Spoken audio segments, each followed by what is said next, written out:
Hello friends, सभी को मेरा नमस्कार। Once again welcome back to preventive health solutions. This is KP Singh, nutrition advisor on integrative dietetics. दोस्तों, आइए आज हम बात करेंगे मछली खाने से जुड़े हुए कुछ हेल्थ रिस्क फैक्टर्स के बारे में। तो दोस्तों, यूँ तो मछलियाँ काफ़ी हेल्दी फूड के रूप में जानी जाती हैं। जो लोग नॉन वेजिटेरियन हैं वो मछली को स्पेशली कुछ स्पेशल हेल्थ बेनिफिट्स के लिए खाते हैं, और देखा जाए तो इसके कई सारे स्पेशल हेल्थ बेनिफिट्स हैं। ये ओमेगा 3 में अच्छी तरह मात्रा में पाया जाता है, और प्रोटीन अच्छी क्वालिटी का होता है, आयोडीन वगैरह होता है। तो इनसे रिलेटेड कुछ आपको स्पेशल हेल्थ बेनिफिट्स मिलते हैं मछली खाने से। और इसके हेल्थ बेनिफिट्स के बारे में ऑलरेडी मैं वीडियो बना चुका हूँ, जिसे आपने हो सकता है देखा होगा। अगर नहीं देखा है तो मेरा चैनल सब्सक्राइब कर लें। और मेरे इस वीडियो के एंड में, यानी कि इस वीडियो के अंत में, मैं उस वीडियो का एंड स्क्रीन शेयर करूँगा। उस एंड स्क्रीन पर क्लिक करके आप देख सकते हैं, मछलियों के हेल्थ बेनिफिट्स के बारे में जान सकते हैं। तो दोस्तों, आइए बात करते हैं मछली खाने से जुड़े हुए कुछ हेल्थ रिस्क के बारे में। तो दोस्तों, यूँ तो देखा जाए तो बेसिकली अगर देखें तो हम दो तरह की मछलियाँ दो ग्रुप में डिवाइड कर सकते हैं। एक तो खारे पानी में पाई जाने वाली समुद्री मछलियाँ, और दूसरी फ्रेश वाटर फिश, या जो मीठे पानी में पाई जाती हैं। और इस तरह से इन दोनों मछलियों में देखें तो मरकरी पाए जाने की संभावना होती है। लेकिन यहाँ पर जो समुद्री मछलियाँ होती हैं उनमें मरकरी पाए जाने की ज़्यादा संभावना होती है, जबकि जो फ्रेश वाटर फिश हैं इसमें मरकरी बहुत ही कम क्वांटिटी में मिलता है। लेकिन मरकरी अगर हम लगातार खाते हैं या बार-बार खाते हैं, अगर बार-बार हमारे शरीर में जाता है, तो ये हमारे लिए काफ़ी नुकसानदेह हो सकता है। इसका इफ़ेक्ट तुरंत नहीं दिखाई देता है, लेकिन आगे लॉन्ग रन में मरकरी हमारी हार्ट हेल्थ के लिए, हमारी ब्रेन हेल्थ के लिए और हमारी किडनी के लिए बहुत ही हानिकारक हो सकता है।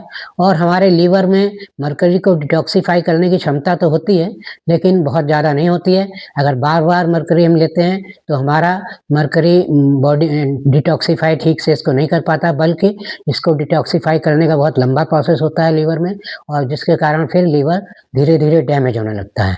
तो इस तरह से मरकरी खाना हमारे लिए सेफ़ नहीं है, हमें इससे बचना चाहिए। तो चूँकि मछलियों में अक्सर इसके पाए जाने की संभावना होती है, तो हमें किन बातों का ध्यान रखना चाहिए?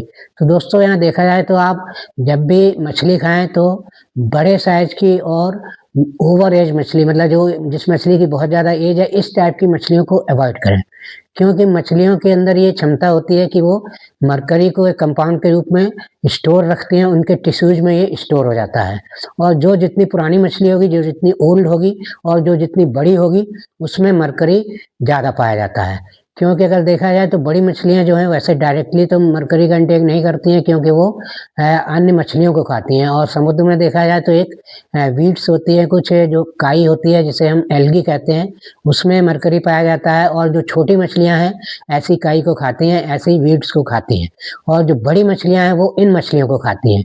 तो जब बड़ी मछलियाँ इन मछलियों को खाती हैं तो उनके अंदर इस प्रकार से ये मरकरी की कंटेमिनेशन की संभावना बहुत ज़्यादा हो जाती है। तो इस तरह से बड़ी और ओल्ड मछलियों को खाने से बचिए, तो आप मरकरी की टॉक्सिसिटी से भी बचे रह सकते हैं। और दोस्तों, दूसरा कंटेमिनेशन मछलियों में हो सकता है कि आजकल जैसा कि इंडस्ट्रियल कंटेमिनेशन, इंडस्ट्रियल पॉल्यूशन बहुत ज़्यादा हो गया है। तो जो मछलियाँ बाज़ार में बिकती हैं, कई लोग उसे लोकल तालाबों से या लोकल गड्ढों से या लोकल नाले वगैरह से कलेक्ट करके ले आते हैं। और ऐसी जगहों पर अगर इंडस्ट्रियल एरिया है तो इस टाइप के पानी में बहुत सारा इंडस्ट्रियल पॉल्यूशन होता है, बहुत सारा इंडस्ट्रियल कंटेमिनेशन होता है। तो इस टाइप के इंडस्ट्रियल वेस्ट से भी मछलियों का जो मीट है, जो फ्लैश है, वो कंटेमिनेटेड हो जाता है। और इस टाइप से प्राप्त की गई मछलियाँ अगर हम लेते हैं तो उसमें हमें बहुत से कंटेमिनेशन के चांसेस होते हैं, और ये मछलियाँ हमें नुकसान पहुँचा सकती हैं।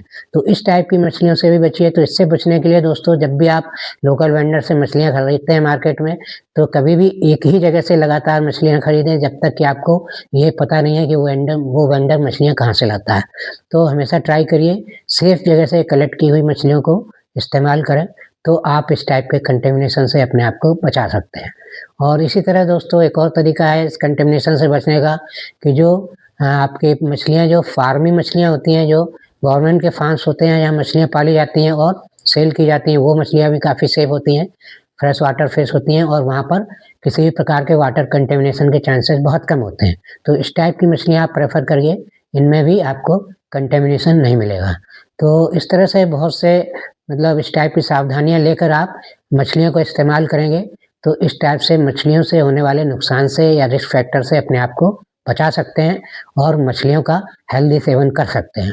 इसी के साथ-साथ दोस्तों कुछ लोगों को मछलियों से एलर्जी भी होती है, मछलियों के मीट से एलर्जी होती है, अगर वो मछली खाते हैं तो उनको एलर्जी हो जाती है।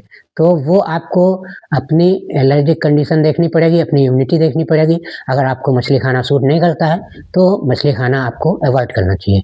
तो इस तरह से दोस्तों इस टाइप की सेफ्टी फ़ॉलो करते हुए अगर आप मछली खाएँगे, तो इसके आपको बहुत सारे हेल्थ बेनिफिट्स मिलेंगे। स्पेशल बेनिफिट्स होते हैं मछली खाने के और उनको उनका फ़ायदा लेना है तो सेफ्टी के साथ मछलियों का यूज़ करिए। और ये वीडियो अच्छा लगा है तो मेरा वीडियो लाइक और शेयर करें। चैनल सब्सक्राइब नहीं किया है तो प्लीज़ चैनल सब्सक्राइब कर लें। Thank you very much. See you in next video with some other health tips.